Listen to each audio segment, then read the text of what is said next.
Il le savait les gars, tout a basculé les dernières heures. L'apparition, j'ai pas vu ça depuis Yaya Touré 2014. Regardez-moi cette présentation avec cette tenue traditionnelle. J'ai l'impression qu'au final, ce qui devait arriver, arriva. C'est une dinguerie pour Hakimi qui a été propagandé ballon d'or. Officiel, hein, par les propres journaux de son pays depuis 3 jours. Je vous dis la vérité, j'ai plus l'impression qu'il a été utilisé pour ajouter de la hype. On a assisté à un scénario identique, tout comme avec le ballon d'or, concernant Vinicius et Rodri. Mais franchement, quand on l'a vu à son arrivée, on a tous compris les gars. La compétition était rude. Tous auraient mérité. Mais Lookman en Cannes, les gars. Lookman en Europa League. Qui met ce triplé en finale. Qui réalise ce qu'aucun grand joueur, qu'on connaît tous depuis autant de temps dans le football, a réalisé. 51 goals assists en 83 matchs. Une vraie ascension, une vraie démonstration cette année. Pour cette raison, il n'y a rien à dire. C'est totalement mérité. De l'autre côté, on retrouve aussi Ronald Williams qui a tout raflé cette saison. Meilleur joueur intercontinental, meilleur gardien de l'année. Franchement, quelle ascension. J'ai hâte de le voir beaucoup plus haut que ça. Lamine Camara qui finit logiquement meilleur jeune de l'année. Et enfin, pour finir, Emer Faye, meilleur entraîneur de l'année. Totalement mérité avec ce qu'il a accompli avec la Côte d'Ivoire durant la CAN, c'est du jamais vu. Dans l'ensemble, c'est une perfection. Cette cérémonie a été incroyablement bien gérée avec de la hype. Juste, il y avait vraiment beaucoup d'attentes. Il faudrait penser, les gars, à faire moins long. Et franchement, c'est super encourageant. On a assisté à une cérémonie très logique, avec des très bons choix, qui a été votée correctement. C'est ça ce que réclame le peuple, tout simplement. Lookman est officiellement le ballon d'or africain. On l'attendait depuis un certain temps, mais là c'est clair, net et précis et c'est mérité. Si ça avait été Guirassy, il n'y aurait pas de scandale. Si ça avait été Hakimi, il n'y aurait pas aussi de scandale. En 2024, il a joué 57 matchs, il a réussi à marquer ses 27 buts, 13 passes décisives. Donc c'est de très belles stats à l'Atalanta. On voit que c'est le joueur le plus important dans cette équipe-là. Il a été vainqueur de l'Europa League en sortant une masterclass en finale. Il a été élu 14e quand même au Ballon d'Or France Football. Il a été finaliste dans la CAN où il a été le meilleur selon moi offensivement de son équipe. Et aussi il a été finaliste de la Coupe d'Italie, donc ça pèse énormément. Avant de passer aux autres distinctions, il y a eu le grand Seydou Keita et ça m'a fait plaisir. Quelle humilité même dans sa prestance. Donc content qu'il ait été invité, ça reste une légende quand même du football africain, une grande légende aussi de notre pays.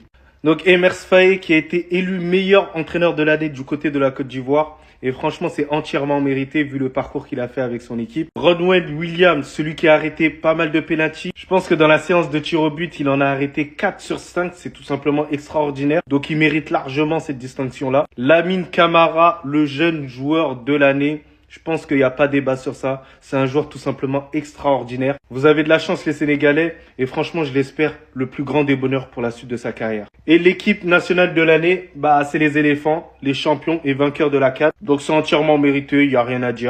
Ça faisait quasi aucun doute pour ceux qui suivent le foot. C'est désormais officiel, Ademola Lookman qui est élu Ballon d'Or africain. Quelle ascension!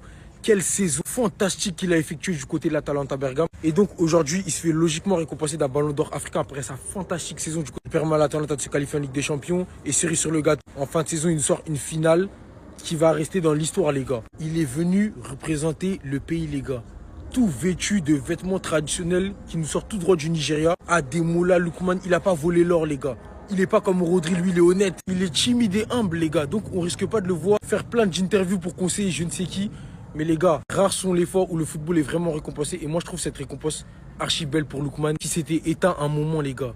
Il savait plus donner de la tête. Everton, Leipzig, il s'est retrouvé à l'Atalanta. C'est ce crack qu'on attendait. C'est sur lui qu'on plaçait toutes nos attentes. C'est vrai qu'il avait fait un passage à Fulham. On avait vu qu'il lui restait du football. On voyait l'Atalanta miser sur lui, a eu raison de miser sur lui. Aujourd'hui, l'histoire, elle est belle pour Ademola Lookman qui remporte ce ballon d'or africain. Et qui sait, pourquoi pas dans les années qui vont suivre. Le vrai ballon d'or, on ne sait pas les gars, on n'est pas devant. Mais en tout cas, je suis content et je me réjouis de cette récompense. Bien que Achraf Hakimi ou Serhou Guirassy l'auraient mérité également. Ademola Lookman, c'est trop fort. Et comme je vous ai dit, avec sa finale d'anthologie, je pense que la balance a pesé en sa faveur. On peut juste dire chapeau et respect. Restez ça, abonnez-vous les gars, ça sera. Mais attendez les gars, vous êtes fous. Ademola Lookman est venu comme un prince du Nigeria et vous avez vraiment cru qu'il n'avait pas gagné le ballon d'or africain? Vous êtes malade et pour certains c'est pas mérité. Il est rentré dans l'histoire de son club. Ademola Lookman en finale d'Europa League face à Leverkusen qui étaient les favoris. Rappelez-vous de la saison de Leverkusen. Il a mis un triplé en finale d'Europa League offrant le premier trophée à Atalanta depuis 1963. Vous êtes sérieux? Et comme pour certains c'est pas méritant, vas-y on va parler. 57 matchs en 2024, 27 buts, 13 passes D. Vainqueur de l'Europa League, triplé en finale d'Europa League, 14e au Ballon d'Or, je pense que vous oubliez ça. Il est dans le 11 type de la CAN, finaliste de la CAN, finaliste de la Coupe d'Italie. Si son équipe est arrivée 4e l'année dernière en championnat, il y est pas pour rien. Si son équipe est allée gagner l'Europa League, il y est pas pour rien. Donc il performe en championnat et en Europe. Si son équipe est qualifiée en Ligue des Champions pour cette année, il y est pas pour rien. Et si même on parle de cette année, ils sont actuellement classés 13e en Ligue des Champions. Ce monsieur a fini homme du match contre le Real alors qu'il a perdu. Lookman est le danger de son équipe. Donc un joueur qui a performé en Europe, en championnat. Et pendant la Coupe d'Afrique des Nations, ne mérite pas plus le ballon d'or africain que Hakimi, soi-disant parce qu'il a juste mis un triplé en finale d'Europa League. Vous êtes tellement pas objectif. Enfin bref, sinon vous les gars, vous en pensez quoi? Rano, c'est un pensé, on s'ennuie. C'est donc ça, le meilleur 11 d'Afrique. Une catastrophe, on le sait. Mais il y a une chose que vous ignorez. Au poste de gardien, on va retrouver André Onana, alors que Ronwen Williams termine meilleur gardien de l'année. En défense, on va retrouver Hakimi, totalement mérité, fait partie des plus grands candidats pour le ballon d'or africain. En défense, on va retrouver Koulibaly, Chancel Memba. Je ne vois pas Kosono ici, le deuxième scandale. Au milieu de terrain, on va retrouver Kudus, Amrabat, Franck Kessié et Bissouma. Troisième scandale ici, je ne vois pas Lamine Camara, étant élu meilleur jeune de l'année. Préparez-vous puisqu'en attaque, on ne va pas voir Guirassy. Osimhen réalise une canne stratosphérique, mais quand on parle sur l'année les gars, Guirassy, c'est monstrueux. Fait partie des meilleurs candidats pour obtenir ce ballon d'or africain. Il y a un autre nom en tête que j'ai, c'est Adingra. Et comme vous pouvez le voir, c'est plutôt bien fourni avec Lokman et Mohamed Salah. Oui, c'est un 11 calamiteux, scandaleux, on le sait, mais la vie va tout de suite mieux quand on sait que ça a été élu par les fans. C'est pour ça les gars, faut pas prendre ça au sérieux. Vous l'aurez compris que ça aurait été bizarre que certains grands joueurs obtiennent des trophées individuels, comme par exemple Ronwen Williams qui est le meilleur gardien de l'année, et aujourd'hui ne figure pas dans le top 11.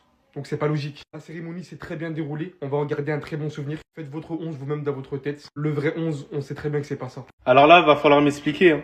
Franchement, le 11, j'ai pas compris. André Onana dans les cages, avec tout le respect que j'ai pour lui, avec toute la saison qu'il a fait, avec toutes les erreurs qu'il nous a fournies, et même le fait qu'il n'ait pas joué totalement la CAN où il s'est fait prendre sa place, il ne devrait même pas figurer ici. Pourquoi ne pas avoir mis Ronwen Williams, qui a été élu meilleur joueur interclub de l'année, qui a été meilleur que lui aussi à la CAN. Les trois de derrière, je pense qu'il n'y a aucun débat, surtout Hakimi et Chancel Mbemba, Kalidou Koulibaly, je ne sais plus trop, je m'en rappelle plus trop. Au milieu de terrain, je suis pas d'accord. Amrabat, qu'est-ce qu'il fait ici? Non mais sincèrement, pourquoi ne pas avoir mis le meilleur jeune de l'année, Lamine Camara, qui fait une meilleure CAN que lui, qui fait une meilleure saison et beaucoup plus régulière que celle d'Amrabat. Mohamed Kudus, au vu de la saison qu'il nous fournit à chaque fois, pour moi il a sa place. Et de manière légitime parce qu'il a le talent pour. Yves Bissouma, si on juge que par rapport à la CAN, pour moi il doit pas y être. Mais je pense que c'est pas jugé que sur la CAN. C'est jugé aussi sur toute la saison. Donc sur toute la saison, je suis désolé, Yves Bissouma mérite sa place dans ce 11-là. Titulaire indiscutable à Tottenham, bon techniquement. Bref, ça ne bouge pas, Yves Bissouma mérite sa place. Les trois de devant, il n'y a aucun débat. Je trouve ça clair, net et précis. Et voilà. Pour moi, ça me va. Dites-moi en commentaire si vous êtes corda ou pas avec moi. Bien sûr, dans le respect. La seule question, les gars, c'est qui doutait? Quand vous l'avez vu dégainer cette tenue traditionnelle du Nigeria exceptionnelle, regardez comme il est beau. Et tous les autres, ils étaient en costard-cravate, c'était le seul qui arrivait comme ça. Et vous pensez qu'il y avait encore un suspense pour le ballon d'or africain le plus mérité? Ademola Lookman, les gars. Quelle saison, quelle année incroyable.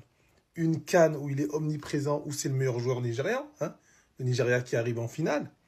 Une saison incroyable avec l'Atalanta, où il marque triplé en finale de l'Europa League. Et en ce début de saison, il continue son ascension. L'Atalanta est premier de Serie A. C'est le meilleur joueur de son équipe, le leader d'attaque incontesté. En Ligue des Champions, des performances incroyables. Hein, une progression phénoménale. C'est ultra mérité. Certes, Serhou Guirassy fait une belle saison avec Dortmund et avec la Guinée, mais ça n'a rien à voir. Certes, Hakimi fait une belle saison avec le PSG et le Maroc, mais c'est encore en dessous. Les Ivoiriens, bravo pour votre CAN remporté, mais il n'y a aucun joueur individuellement sur toutes ses performances qui s'assoit à sa table. Respectez ce mec-là, c'est archi mérité.